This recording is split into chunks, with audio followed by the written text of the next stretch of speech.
Justin Hickox Studios. We're here with the proprietor, Justin Hickox, and we're going to spend just a couple minutes with him discovering where he's been, where he's at today, and the direction he's taking this elite salon. Justin, it's really good to see you again, man. Definitely excited to spend a few minutes with you today and just talk about some of the great new things that you guys are doing with the salon, the new direction you're taking Justin Hickox Studios. Fantastic. Justin, for Portlanders, the Hickox name has been around for a while. Yes. What would you let them know the Hickox brand stands for today? Well, today, you know, I believe it stands for a lot of what it used to stand for, which was quality, service, and style. Years and years and years ago, we set up like an idea of, you know, if you could say one thing about your salon, what would you say? And we brought it to redefining quality, service, and style. And as much as I'm stepping away from what we used to have and moving it forward in another direction, I still kind of relate to that, and I still kind of want to keep that on board as, you know, not just with haircuts, but redefining quality, service, and style in everything we do. And that's, I guess, the easiest way for me to describe where we are at this point.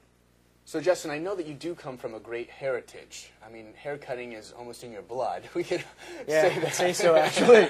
How do you feel you're taking the foundation of that heritage that Hickox has and building upon it? Well, one thing that my parents, when I was growing up, they did a few things with me in terms of hair that I feel were very important. One of the things is there was no such thing as nepotism. And using that, actually, they put me through the schools. They made me work. I mean, I worked in the salon since I was 14 years old, doing odd jobs. You name it, I've done it. Mm-hmm. Right? And from sweeping up the hair at night. Oh, yeah. Sweeping up hair, stocking products, balancing the day's books. I mean, you name it. When I came back from hair school, I went through the apprenticeship program. Then I built a clientele, got an assistant, went through the teacher training program to learn how to teach. They never, ever allowed me to just kind of walk my way through it because of my last, you know, because I was their son, which I appreciate that, you know. So that's been a really good foundation for me to bring it into the next level. You know, we're growing in a different way. We're trying to grow more of a, really utilizing this product line that we have, you know, and really pushing that and using the salon as doing good work, but keeping it as a test lab for the products that we're creating as well. So we're doing little things a little bit differently, but I think the major foundation that I got from growing up in the business was just no nepotism, work for it, make sure, you know, make it happen. The new product line that you guys have been developing over the last 10 years, that's pretty exciting. Yeah, you know, we got really, really fortunate in that in 1990, we got accepted to a group called Intercoiffure, which is the top half of 1% of salons in the world. You have to be nominated by a specific member of the group at the time to be able to even have them look at you. Wow. And then you have to fit all their criteria of their salon, which is ridiculous. And then if you fit that, then they might interview you. And if they interview you and you can offer them enough, then they might interview you again. Yeah. And you have to show them what you can, you know. So, but what it does is it opens the doors. So when we got accepted that in 1990, we had the doors open to meet the top half of 1% of stylists in the world and their salons. So we got to see what products they were using and how their lines were working for them. And, you know, it kind of sets you at not a different level, but it sets your standards at a higher standard. And it forces you to put yourself around people that are so much better than you. You look at it, you're like, oh my gosh, that you really have to match up to them. So once we were able to do that, we figured out that, you know, our job could be a lot easier if we didn't have to use other products, if we could design our own to use that worked exactly how we wanted them to work. Based on your customer needs. Based on our customer needs, based on the way where we wanted our salon to go, and, you know, based on the knowledge that we could receive from the other leaders of the industry around the world. So being around the top half, top 1% of these stylists really opened some major doors for you guys. It opened our eyes. You know, it didn't open doors in the respect of allow us to make products easier. It opened our eyes in respect of, wow, they're using this, and this works for them, and they're using these techniques, and they are the best. So it forces you to be like, well, I got to step up my game. Yeah. So I got to, you know, I can't just have a gel that does this. My gel's got to work as good as theirs, and theirs is the best. So it's got to work better than theirs even. So, you know what I mean? It opens your eyes and opens the doors to allow you to have access to those people, but it opens your eyes in a way of, it's kind of a humbling, like, whoa, these people are really, they know what they're doing. What makes your product line so unique, so special in the marketplace?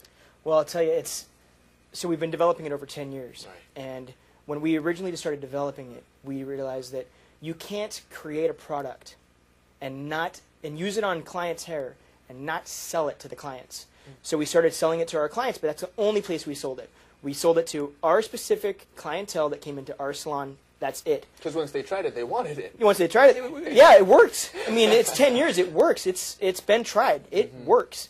So what we realized is probably about, when I actually opened this salon, which is about 7 years ago, one of the things I wanted to focus on was really pushing that product line to the masses and allowing people, other than just our specific clientele, to actually use that product and use it for its benefits as well. And one of the things I wanted to make sure of, though, is 7 years ago, I was like, we've had the products for a little while, but I don't want them to be good. I want these things to be perfect. So I'm going to wait. And we're going to keep on trying them on clients, and we're going to keep on using them on clients. And if they've been in the market for 10 years and clients love them, we know they're golden. So we wanted to say, okay, not only I'm not going to go to other salons with them yet. We're not going to do anything. We're going to wait. We're going to put them online, and we're going to sell them directly to the public. But we're not going to do that until we've had at least 10 years or so of product backing. So it's not like I'm just putting together a product line and using it on a few clients and, I have no hair. I've done hair for a while. Done it for 12 years. This works on that person. It'll work. No, I don't want to know that I like it. I want to know that client after client after client after client has used it and they love it. Now it's met the standards. Now we won't put anything on the website if it hasn't been used in the salon for at least 2 or 3 years. Period. It doesn't even. We've had products that we liked, but they got 2 years later. Yeah, there's just other products out there that are a lot better than them. So you know what? I'm not gonna put our stamp of approval on it until we know that that's the best I can use. We're talking about a product line that's tested by you in your own salon, and you're improving that product. You're refining it. It's a cool product because it's unfortunate that people get stuck into these gimmicks.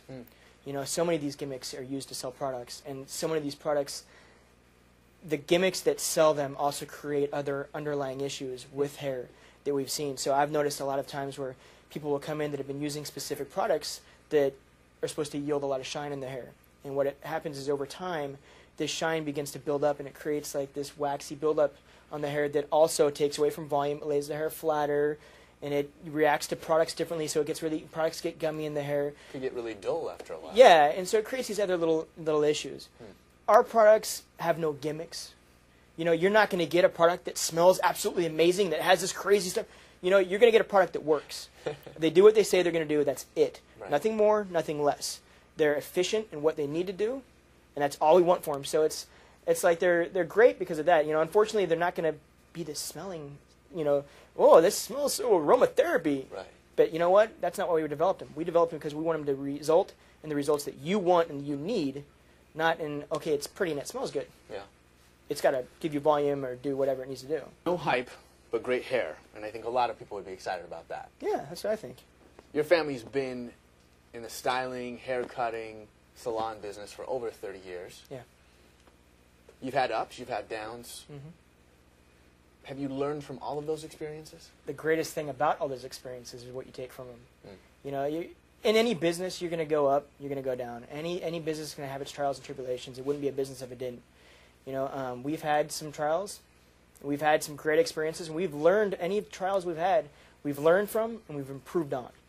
So it's like, anything you can throw at us, we've learned that it, as corny as it is, just makes you stronger. Makes you want to work harder, makes you want to, get after it more.